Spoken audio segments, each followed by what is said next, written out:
చూడండి, ఈ పుష్పం గురించి, ఈ చెట్టు గురించి, ఈ చెట్టు మీరు చూసి ఉంటారు, కానీ ఈ రకం ఈ కలర్ మీరు చూడలేదు. ఇలాంటిది పచ్చ చెట్టు ఉంటుంది. ఆ పచ్చ చెట్టు పూలు పోయదు, అదే గుర్తు. చూడండి, ఇది నాగపుష్పం టైప్లో ఉంటుంది అన్నమాట. ఇది నాగపుష్పం ఎందుకు చెప్తున్నానంటే, నేను తీసుకొచ్చే రోజు పెనపాములు అడ్డం, తీసుకొచ్చిన నైటు నాకు ఒక ఇది అనేది కనపడింది. అలాగే ఇదంతా కూడా విమర్శించడం అనేది నేను గట్టిగా విమర్శించను, మీడియాకి విమర్శించను నేను.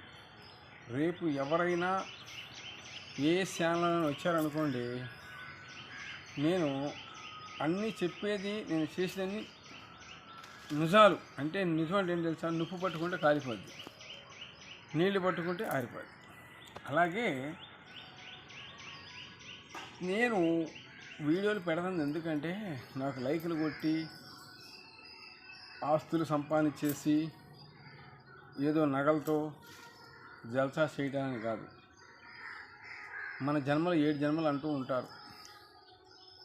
ఇది ఎన్నో జన్మం, మనం ఏ పాపం చేశామో అనేది, మనం ఎందుకు ఇలా ఇదవుతున్నామో అనేది కూడా ఆలోచించుకోవాలి. ఇంకొకటి, 4 రూపాయలు కలిగిన వాళ్ళు ఏం చేయాలి తెలుసా, అమ్మయ్య మన వరకు మనం సంతోషపడుతున్నాం అనుకోకండి. మీరు తినడానికి లేకుండా చాలామంది అనుభవిస్తూ ఉంటారు, విశిష్టతో చాలా బాధపడుతూ ఉంటారు. అలాంటి వాళ్ళకి ఒక పిడికిడి ముద్ద పెట్టారనుకోండి, అదే ఇప్పుడు నువ్వు చేసుకున్న పాపలకి విరుగుడు అనమాట.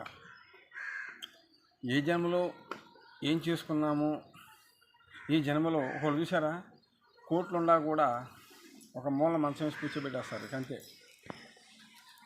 నీ కాళ్ళు చేతులు చల్లగా ఉన్నంత వరకే ఏదైనా. నాకే జరిగిందండి పెద్ద ద్రోహం తెలుసా. ఆర్టీవీలు కానీ ఇంకేంటివి ఎవరైనా సరే నన్ను పిలవనంపారనుకోండి, టీవీ వాళ్ళు కానీ 90 కానీ ఏ ఛానల్ వాళ్ళైనా సరే నన్ను పిలిచారనుకోండి, నేను చెప్పేవన్నీ కూడా నుప్పు లాంటి నిజాలు. పచ్చి నిజం అంటే నిజం అంటే అబద్ధం కాకుండా, అబద్ధం అంటే నేను ఒక చోట లేనని చెప్పడం, ఏంటి చిన్న కూడా తినలేదని చెప్పడం, అక్కడ పడి ఉన్నా కూడా పడలేదని చెప్పడం, ఇలాంటివి అనేది అబద్ధం అనమాట. నిజం నేను చూశాను, నేను చేశాను అనేది నిజం అనమాట. అలాగే మీరు ప్రతి ఒక్కరూ కూడా నా ఛానల్ కూడా పైకి తీసుకురావాలని ప్రతి ఒక్కరు పేరు మీద కోరుకుంటున్నాను.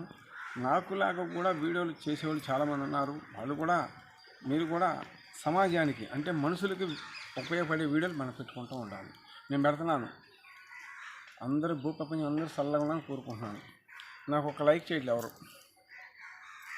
నాకు ఫాలోయింగ్ పెరగట్లేదు ఎవరు.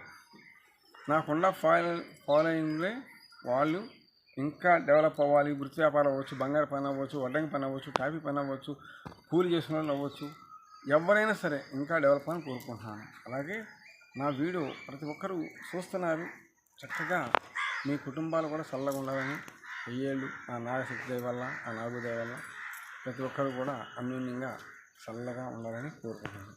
అలాగే నా ఛానల్ని మీరందరూ కూడా ఇంకా ఫాలోవర్స్ పెరిగి మీ ఫ్రెండ్లకి, మీ బంధువులకి షేర్ చేశారనుకోండి, వాళ్ళకి ఏదన్నా బాధ పీడలు అలాంటివి ఉంటే తొలగించే శక్తి నా దగ్గర ఉంది. స్వామి చేస్తారని అనుకోండి, ఇక్కడ రండి, ఫోన్లో వద్దు, ఇక్కడికి రండి, నేను ఎంతమందిని బాగు చేశానో క్లియర్గా చూపిస్తా. ఇంటికే తీసుకెళ్తా, అర్థమైందా, ఇళ్ళకే తీసుకెళ్తా. వాళ్ళు ఏమన్నా చూసావా బాబు, మీరు ఇట్లా చెప్పండి ఛానల్గా నాకు డెవలప్ అయితే అనలేదు నేను. చాలామంది అన్నారు. నేనేమన్నా అంటే సలహా ఒకళ్ళు అడిగాను, అమ్మా ఒక నిమిషం నేను వీడియో పెట్టుకుంటా, అమ్మ వద్దు స్వామి అన్నారు. ఎందుకు తెలుసా, వాళ్ళు బాగుపడుతుంటే పక్క వాళ్ళు చేసి ఉండొచ్చు, లేకపోతే ఇంకో ఊరోళ్ళు చేసి ఉండొచ్చు, వద్దు స్వామి అన్నారు. అది కూడా నాకు పద్ధతి కాదు. అలాగే నాకు ఇక్కడ నమ్మిన వాళ్ళే వస్తారు, చక్కగా చేసి పెడతాను, వాళ్ళ జీవితాలు పచ్చగా ఉంటాయి. అలాగే మీరు ఎవరన్నా నన్ను ప్రశంసాలంటే నన్ను రమ్మని వస్తాను, మీరేం రావచ్చు. అలాగే ప్రతి ఒక్కరు నా వీడియో చేయండి, లైక్ చేయండి. జై నాగ.